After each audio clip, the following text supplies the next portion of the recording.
Regrettably, I'm about to cause trouble. Written and narrated by Amie McNee. Chapter 3. My mother slathered the inside of my naked leg. "Don't tense up," Mother hissed, blowing on my lower belly to make the cream dry. "Just let him do what he wants, and if you're like me, you will have a baby boy within you as soon as he's done. Focus on that." "Yes, Mama." I imagined what I looked like. Spread eagle on the petal-strewn bed, my curls unbound, my mother in between my loins. The devil's version of birth, with the mother protruding from inside of my legs and the babe the one in labour. I started to shake. "Don't shake, you'll sweat." Something caught at the bottom of my throat. No, I did not want to cry. "That's done. It's dry. Get under the big clothing, but leave your breasts out." My mother tucked me in as if I were a child.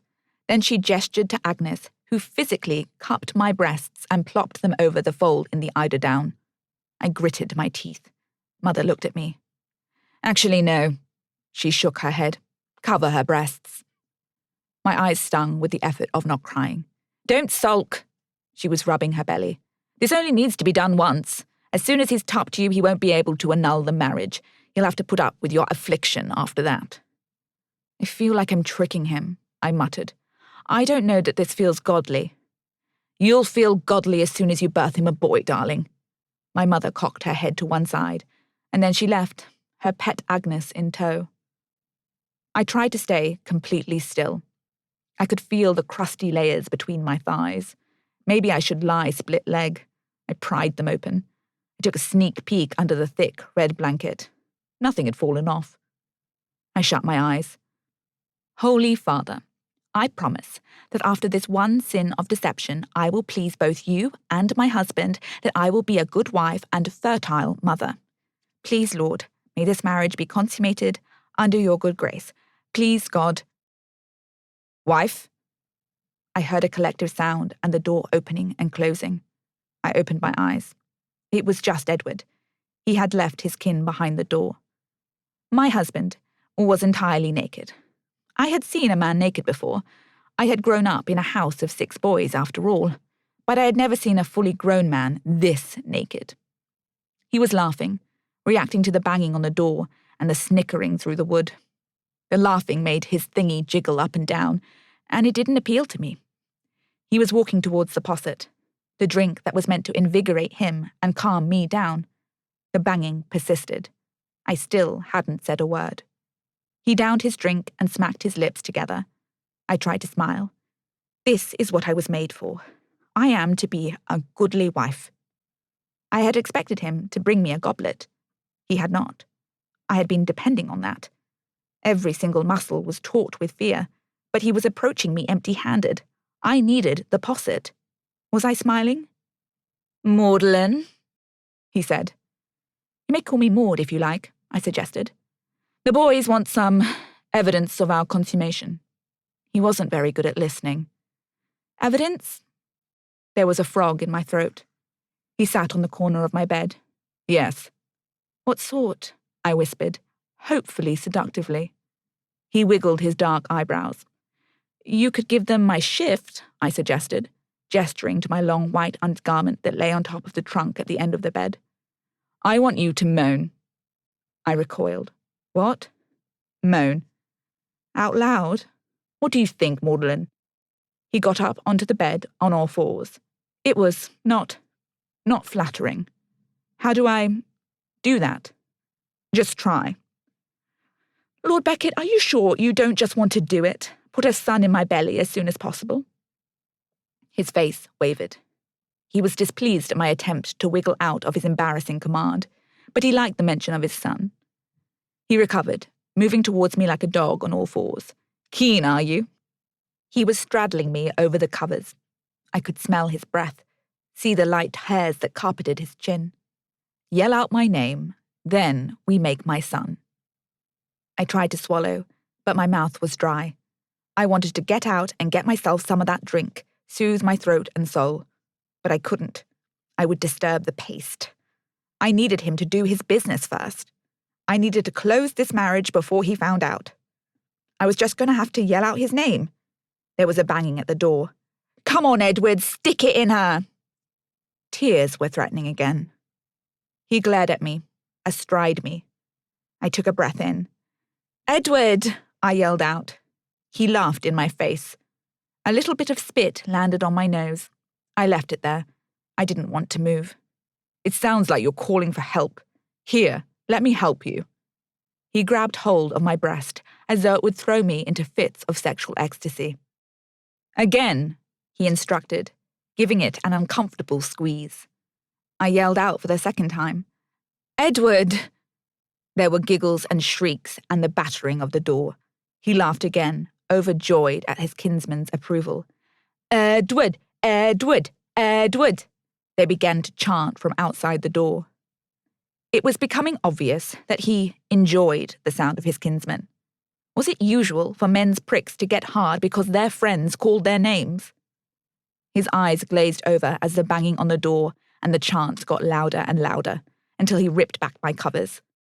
It took all my might not to snap my legs back together. I grabbed hold of his face with my hands, trying to keep his attention away from my leg and groin. It worked. Instead of inspecting what he was about to do, he just fell on top of me and lay on my body. He shoved and bruised my already blackened in-betweens, thrusting against my inner thigh. I thought I felt a bit of beeswax fall off. Finally, after many attempts at entry, he succeeded. I gasped at the strong sensation, and the men outside erupted in shouts and joy. I heard the door bang open. My eyes went to them. A dozen men poured through the door, thrusting their arms into the air, bouncing up and down. I got intermittent glimpses of 3 of my own goddamn brothers as Edward thrust in and out of my vision. One doesn't expect to make eye contact with one's brothers when losing one's virginity. But life is full of dreadful surprises. "Peace, gentlemen, peace." My eldest brother, Harry, had had enough. "Let us go and get some of our own fun." He wouldn't want them to be there too long, lest they see what Edward couldn't. I heard the moans of disappointment as the men were ushered out the door. Edward was sweating, laughing, shoving himself into me. I tried to relax. It was done now. I had done my family proud. He was mine. Why would God make this process so uncomfortable? But before I could really harass the Lord of heaven and earth, I thanked him, because the whole ordeal had stopped, and Edward peeled himself off me and lay looking up at the roof of our bed, panting. Was I now, woman? He lay there breathing for at least a minute. I didn't dare move. I tried to assess the situation. I could feel blood or seed or something. Or was it beeswax? Was it both? I needed the covers over me, but I didn't know if I could sit up and pull them. Suddenly, Edward rolled over. "By the new year, we shall have a son," he declared, and at the very mention of his offspring, he became overcome with exhaustion and drink. He put a hand over my belly, God willing the home of his heir, and he fell asleep. I dared not move. I watched him for over an hour, wondering if I could remove his hand from around my middle. I was cold. I needed to check the sheets. I needed to replaster my thighs, and I needed wine to mask the dull throbbing pain between them. I needed my own bed, but he was fully draped over me. Eventually, I must have fallen asleep. I woke with the light, his hand still over my belly. Was he dead? I touched my husband's head lightly. I felt him stir, shift, and stretch. He looked at me, blinked, then sat up, holding his head. He would have a bad hangover. He was making small moaning sounds as he rubbed his eyes. I hoped his headache would not be my fault. He yawned. "Time for the morning inspection." "My lord, I need to check if you bled," he said abruptly, turning himself over to look at me in the eye. "I see, my lord." "Get up." "I'm actually," I began. "I'm still in pain." That's when I saw it. My tummy knotted. He had white smudges all over his own private hairs. Oh God. He was pale, but his hair wasn't fucking white. Eventually, he was going to notice that. I tried not to look at it. I felt his mood change before his face changed, before he said anything. "Are you not a virgin, Magdalene?" I couldn't believe he would say such a thing. I tried to defend myself, but only a low grunt came out. Move! I rolled off of the bed, with a bedcloth covering me. I made my eyes look at the mattress. Blood, thank God, but also, what in God's name is this? Big chunks of white beeswax had stuck to the sheets. He prodded it with his finger. Could I pass this off as some sort of womanly thing? We don't just bleed when you take our virginities. We beeswax? I hadn't said a word. And what's this? Okay, jig was up. He started violently brushing out the bits stuck in his goddamn hair. Have you got the clap? You bloody whore! He was backing towards the door. It was time to take over. Edward, sit down. What? He was looking at his hands as though they had just caught on fire. I felt his emotions as if they were my own. He was terrified. I tied up the sheet around me with a knot and walked over to him, taking him by the hand and putting him down on a stool. I will explain. He was shaking. He looked like a boy, his tiny, pale body concave as he stared at his white-stained hands. What in God's name is your explanation? I winced. He might look like a boy, but he sounded like my father. I took a deep breath. I have a mark on the inside of my thigh. His lip curled. Disgust. I moved over to the basin and dabbed a cloth into water. Indelicately, I removed my makeshift gown and slowly, without looking at him, I rubbed the white paste away. I revealed to him my black mark. Some say the mark is a sign from God that I would be a goodly wife. I am inclined to believe it is a sign of fertility. It has been with me since birth. I hid it from you, for fear it would hinder our godly union. Now surely he would relax. A godly symbol of my fruitful loins, please. Don't you want to believe that? It sounds so good. He beckoned me to come closer to him. Let me see it, he croaked. I moved closer. His face was drawn back into himself. He had many a chin. It is on my loins, as a sign of fertility, I repeated. He reached his hand out to the inside of my thigh. He touched my mark, almost curiously. I felt tears fall I hadn't realized were welling. To have someone so gently touch the bane of my life, the blackness of my whole existence, I could have wailed. It is on your loins, he whispered, repeating my words. A black mark on your loins. Jimmy appeared. How he managed to find his way into the marriage suite, I do not know. I presumed the devil had let him in, because my black fucking cat chose at that very moment to wrap his body around my legs. Edward looked at Jimmy. Then he looked at my leg. Then he looked me right in the eye. Like he was learning to add simple numbers together. I could see the calculations form in his head. I felt his fear move to anger. No, I whispered. Witch! He shoved me in the stomach. I fell backwards onto the floor. My bottom smacked hard against the stone. No! It suckles at your teat. It is an imp. No! Jimmy jumped at my sudden outburst, and I instinctively went to comfort him, grabbing him and holding him close to my chest. Edward moved lightning fast.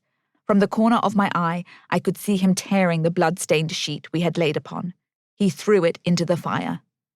He was lucky it didn't smother the flames, but, the devil on his side, it lit up in a red-hot fire. Probably the beeswax. Heat flooded the room, as if I were in hell before I had passed. He was still as he watched it burn. I knew what he was thinking. We had witnesses. He couldn't deny our union. Now I loved those boys for barging in, for seeing me. But still, what would my mother do? What should I do? I was immobilized on the floor, clutching my cat. As soon as he was satisfied the sheet was going to perish, he began dressing. If you put a curse on my prick, I will know it was you and you will burn, he whispered, his hand on the door lock. I can't. I wouldn't know how. I'm not. She will not lie with me. His voice reverberated off the stone. No amount of tapestries on the wall could swallow his lie. She will not lie with me. I couldn't tell if it was an echo or if he had yelled again. I curled myself into a ball. I heard the calls of his kinsmen from down below. He went to them. I heard feet on floorboards and the occasional loud shout of horror or accusation or shock or fear. Of me, no longer woman, witch. No one came for me for a long, long time. Jimmy was asleep at my breast, his purrs measuring the long lengths of time that went by. He would want an annulment. That's why he burnt the sheets.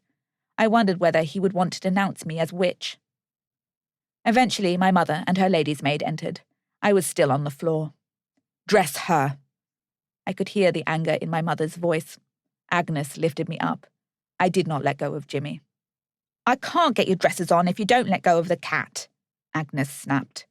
I shook my head. Let go of the God-forsaken cat, Magdalene, or I'll join the rest of England in believing you are a witch. My mother snatched my baby boy from my hands. Did you lie with him?